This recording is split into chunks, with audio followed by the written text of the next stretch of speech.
Assalamualaikum warahmatullahi wabarakatuh.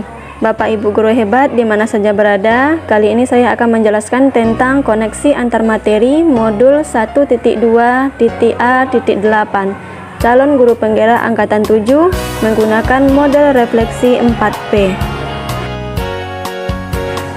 Perkenalkan, saya Nilam Purnamasari, calon guru penggerak Kota Padang, Sumatera Barat, dengan fasilitator Ibu Niswati SPD dan pengajar praktik Ibu Ramadina SPD.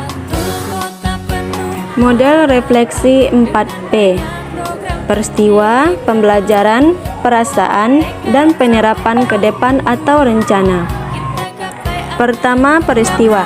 Momen yang paling penting dan menantang bagi saya dalam proses pembelajaran modul 1.1 hingga modul 1.2 adalah: yang pertama, melakukan refleksi dwi mingguan dan aksi nyata pada modul 1.1 terkait penerapan pemikiran Ki Hajar Dewantara sebagai acuan pendidik.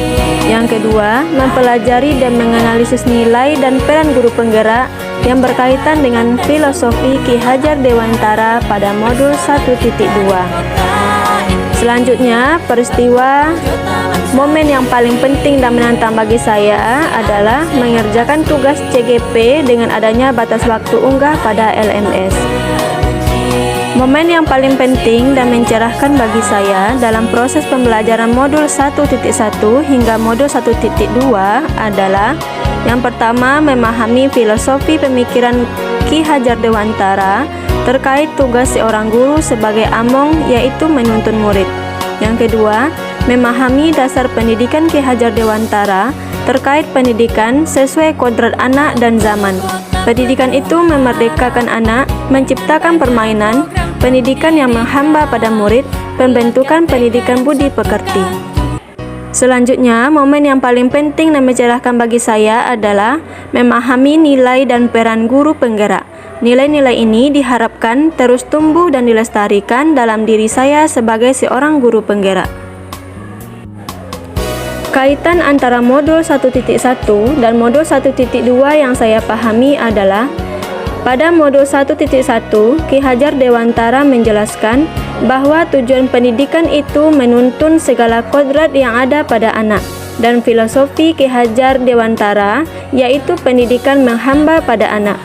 Hal ini selaras dengan modul 1.2, yaitu nilai guru penggerak, berpihak pada murid, dan peran guru penggerak yaitu menjadi pemimpin pembelajaran. Adapun perasaan saya saat momen itu terjadi, saya merasakan seperti bagaikan gelas kosong yang siap diisi kembali. Saya juga menyadari bahwa saya harus haus akan ilmu dan banyak yang harus dibenahi dalam pembelajaran yang saya lakukan. Saya merasa tercerahkan kembali dan tergerak untuk mengimplementasikan semua ilmu yang telah saya pelajari, serta saya termotivasi untuk berbagi dengan rekan saya di sekolah. Pembelajaran. Sebelum momen tersebut terjadi, saya berpikir bahwa yang pertama, pembelajaran adalah transfer ilmu. Saya menjadikan murid sebagai objek, bukan sebagai subjek dalam pembelajaran. Pembelajaran berpusat hanya pada guru. Yang kedua, pembelajaran sekedar mencapai target KKM. Pembelajaran hanya berorientasi pada ranah kognitif saja. Dan yang ketiga, saya jarang melakukan refleksi. Saya jarang merefleksi pembelajaran yang telah saya lakukan, apalagi meminta masukan dari kepala sekolah maupun rekan sejawat.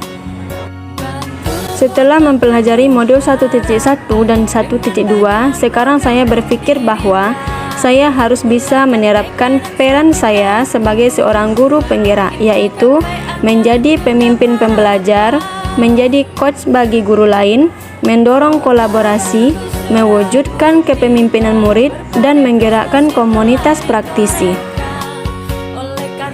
Selanjutnya, penerapan ke depan atau rencana yang akan saya lakukan. Rencana pengembangan diri yang sederhana, konkret, dan rutin yang dapat saya lakukan sendiri dari sekarang untuk membantu menguatkan nilai-nilai dan peran saya sebagai guru penggerak adalah sebagai berikut. Berpihak pada murid. Saya akan menuntun murid sesuai dengan kodratnya. agar mereka dapat mencapai keselamatan dan kebahagiaan yang setinggi-tingginya, baik sebagai manusia maupun sebagai anggota masyarakat. Inovatif. Saya akan menciptakan inovasi-inovasi pembelajaran agar pembelajaran menarik. Saya harus berani dalam mencoba dan membuat karya, menggunakan metode dan media yang menyenangkan.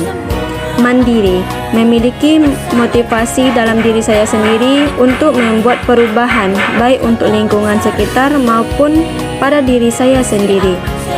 Yang kedua, saya akan mengikuti berbagai pelatihan atau workshop. Yang ketiga, selalu mengupgrade diri untuk meningkatkan kapabilitas diri saya. Dan yang terakhir, saya harus memiliki motivasi belajar yang tinggi. Kolaborasi. Saya akan berkolaborasi dengan berbagai pihak, di antaranya murid, orang tua murid, rekan guru di sekolah, kepala sekolah, yayasan, kemudian kelompok kerja guru kecamatan. Yang terakhir, reflektif. Yang harus saya lakukan untuk menerapkan peran saya sebagai guru yang reflektif adalah: yang pertama, saya selalu merenungi pembelajaran yang telah dilakukan dan segera mencarikan solusinya. Yang kedua, saya akan terbuka terhadap semua perubahan. Dan yang ketiga, saya menerima masukan dan saran baik dari rekan sejawat maupun kepala sekolah. Kemudian yang terakhir, saya harus berani berbagi praktik baik dengan rekan guru di sekolah. Demikianlah pemaparan koneksi antar materi modul 1.2.A.8 dari saya. Semangat bergerak, tergerak, dan menggerakkan. Salam guru penggerak. Assalamualaikum warahmatullahi wabarakatuh.